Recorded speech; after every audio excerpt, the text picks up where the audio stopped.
yang berbahagia pada pagi hari ini, insya Allah masih sangat semangat ya, masih fresh, masih pagi. Dan tadi moderator kita sudah sangat all out sekali membakar semangat pagi kita untuk bisa menyimak materi ini dengan fokus insya Allah. Ya, mohon izin Bapak Ibu pada Allah, ketika 1 bulan ke belakang saya diharuskan mengikuti diklat komite pembelajaran untuk program sekolah penggerak SMA Negeri 1 Surade, dan pada hari ini memiliki amanah untuk menyampaikan kembali hasil dari pelatihan tersebut gitu. Jadi mohon izin untuk menyampaikannya. Ini buat saya sebagai komite pembelajaran itu merupakan sebuah amanah yang cukup berat gitu ya Bapak dan Ibu. Jadi mohon doanya, mudah-mudahan dengan segala keterbatasan yang saya miliki masih bisa berkontribusi untuk perkembangan SMA Negeri 1 Surade. Amin. Untuk materinya salah satunya itu berkenaan dengan salah satu komponen penting dalam kurikulum Merdeka, yaitu adanya platform Merdeka Mengajar. Bisa kita perpendek dengan sebutan PMM. Jadi kalau ada yang menyebutkannya platform Merdeka Belajar, itu kurang tepat ya Bapak dan Ibu. Jadi yang betul itu adalah platform Merdeka Mengajar. Jadi PMM gitu, itunya apa kependekannya. Dan merupakan salah satu pendukung adanya untuk menerapkan gitu ya. Ini merupakan salah satu pendukung yang bisa membantu Bapak dan Ibu untuk menerapkan kurikulum Merdeka di sekolah kita. Ya, boleh dilanjut Pak. Ya, Bapak dan Ibu mungkin sudah ada yang mengunduh, mengakses atau menggunakan platform ini. Boleh nanti sambil berjalan dicoba ya Bapak dan Ibu. Bisa nanti kita sambil kalau ada waktu nanti didemokan ya Pak Edi ya untuk aksesnya. Dan ini di sini kalau dalam alur Merdeka biasanya selalu diawali dengan kalimat pemantik ya, pertanyaan pemantik yang harus disampaikan gitu. Jadi untuk sharing pengalaman dulu. Jadi nanti Bapak dan Ibu ketika membuat modul ajar, pertanyaan pemantik ini menjadi salah satu komponen yang harus ada dalam tahapan pembelajaran yang Bapak dan Ibu susun nanti ke depannya. Nah, jadi di sini ada sebuah pertanyaan pemantik di sini. Selama ini di mana Bapak dan Ibu mendapatkan informasi mengenai kurikulum Merdeka? Mungkin mangga Bapak dan Ibu ada yang mau sharing terkait pertanyaan nomor 1, saya persilahkan. Ada yang mau menyampaikan pengalamannya selama ini, dari mana saja Bapak dan Ibu mendapatkan informasi mengenai kurikulum Merdeka? Pak Sugeng menyebutkan kondisi alam kita yang memang kadang mungkin tidak kurang gitu ya, kurang dari sisi koneksi internet, jaringan mungkin kadang terbatas juga ya. Kemudian dari kuota mungkin gitu ya, atau juga dari waktu kita yang sangat terbatas karena kita tidak punya waktu yang banyak gitu, karena dengan kita juga punya tugas-tugas di kelas gitu. Kemudian bagaimana cara kita bisa berbagi inspirasi dengan guru-guru yang lainnya.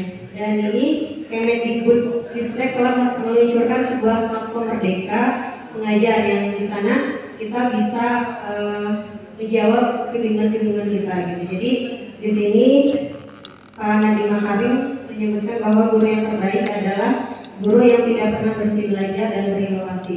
Saya rasa Bapak dan Ibu sepakat dengan apa yang disampaikan beliau gitu ya. Jadi kita harus menjadi guru-guru yang belajar sepanjang hayat.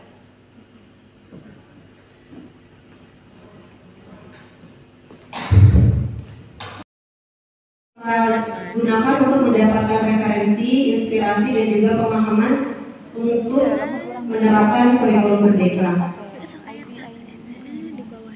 Kemudian fungsi utama dari platform Merdeka ini yaitu agar kita bisa belajar, mengajar dan juga berkarya. Kemarin kita sudah mendapatkan sebuah quote yang sangat bagus dari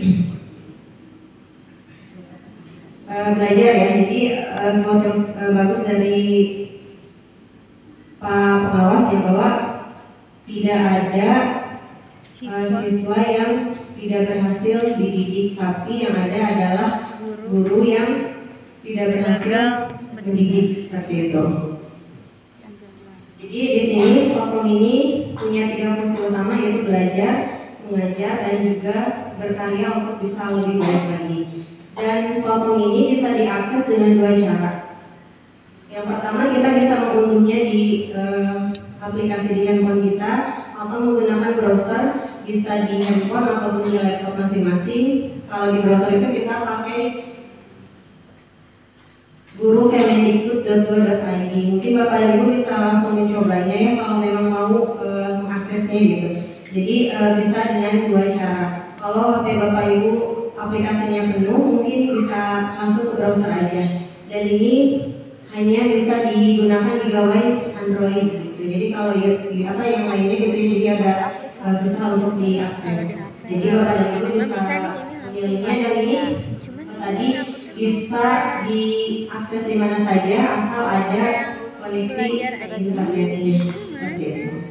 Bisa dilanjut mungkin Pak. Ini Pak Edi sedang mendemokan ketika membuka di browser ya. Jadi ini kita bisa memilih, yang pertama ada asesmen murid, dan di sini ada beberapa asesmen yang bisa digunakan, dan asesmen yang ada baru numerasi dan literasi saja. Jadi Bapak dan Ibu bisa menggunakan asesmen tadi untuk melihat kemampuan siswa dan bisa menentukan pembelajaran apa yang sesuai dengan pencapaian siswa tersebut. Jadi nanti Bapak dan Ibu tinggal mengakses saja link dari asesmen ini, bisa langsung dibagikan kepada siswa. Kemudian nanti hasilnya langsung terekam di platform ini, dan Bapak dan Ibu bisa melihat hasilnya. Ada siswa yang mungkin sudah mahir, ada siswa yang kurang, dan ada juga siswa yang perlu intervensi khusus seperti itu.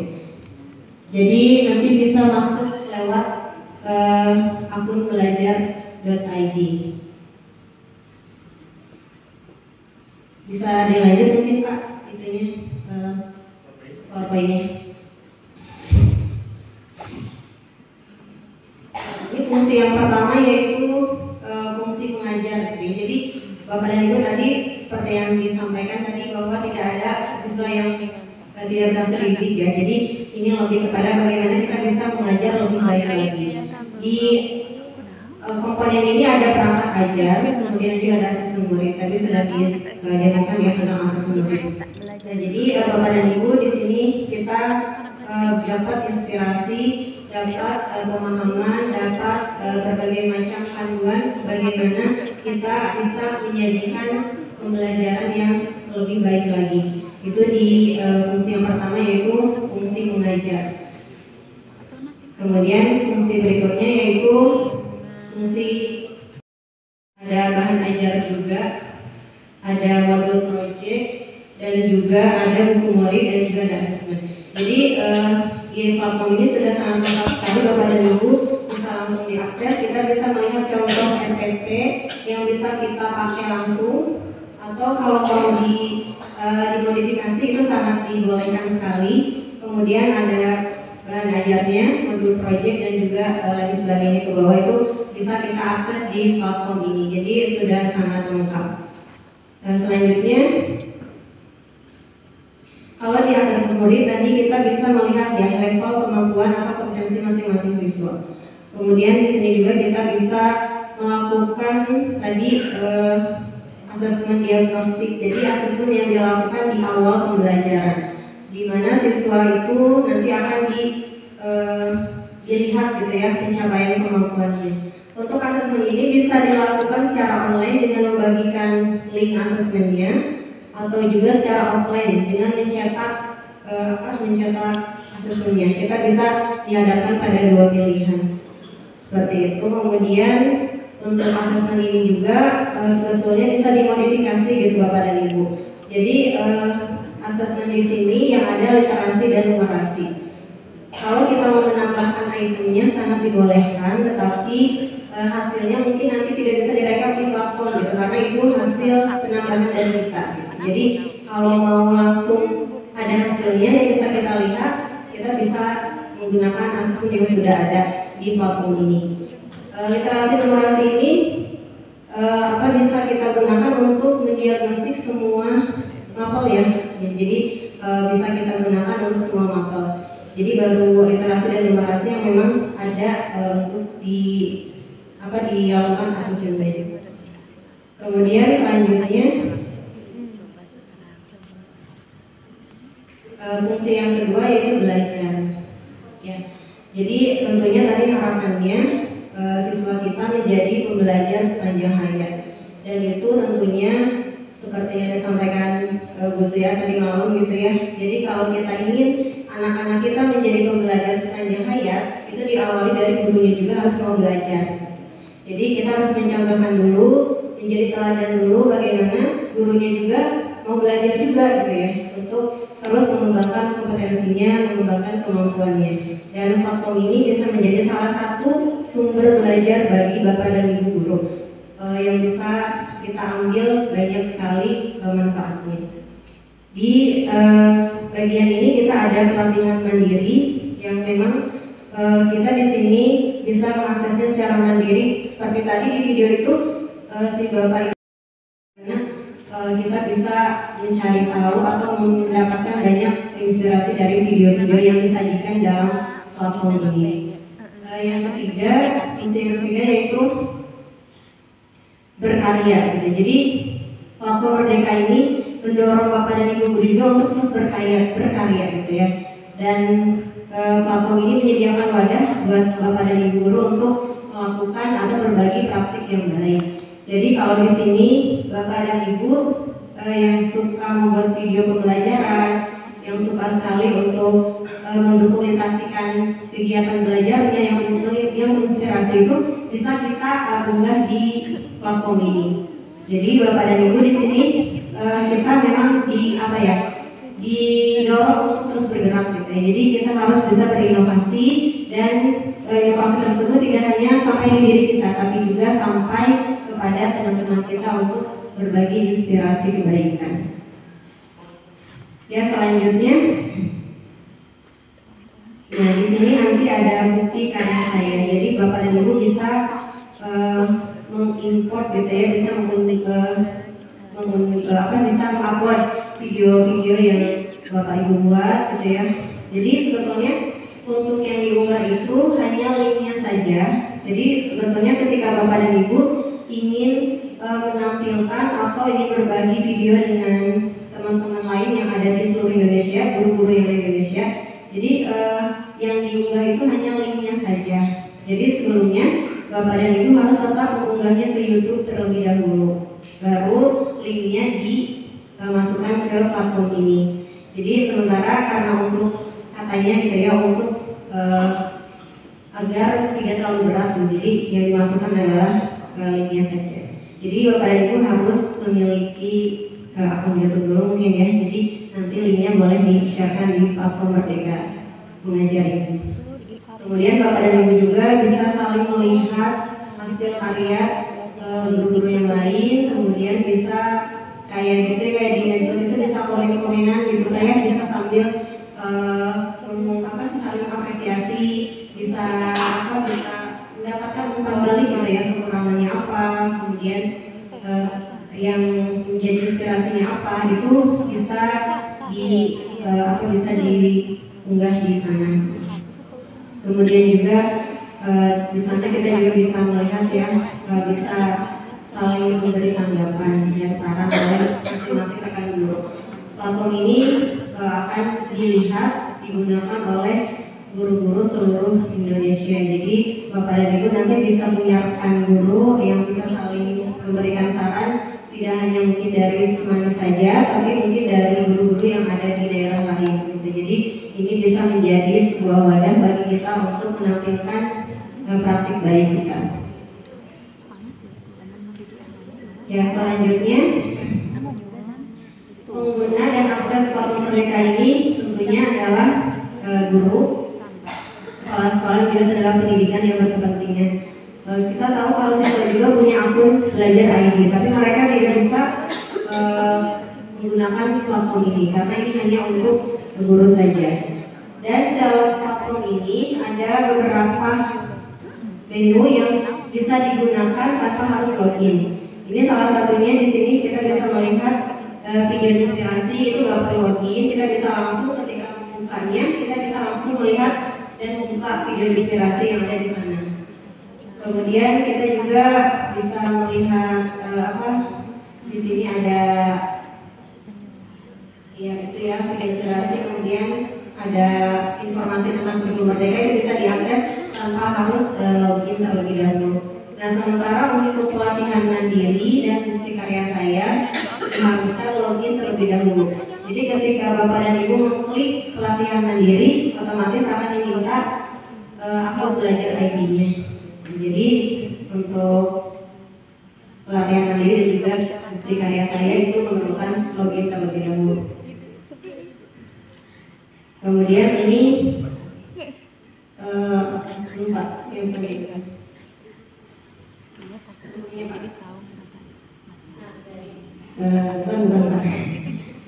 Nah ini jadi ini beranda ketika kita membuka platform Merdeka Belajar, tampilannya mungkin kalau yang sudah mengunduh sebelum tanggal 15 Februari tampilannya seperti yang biru gitu ya.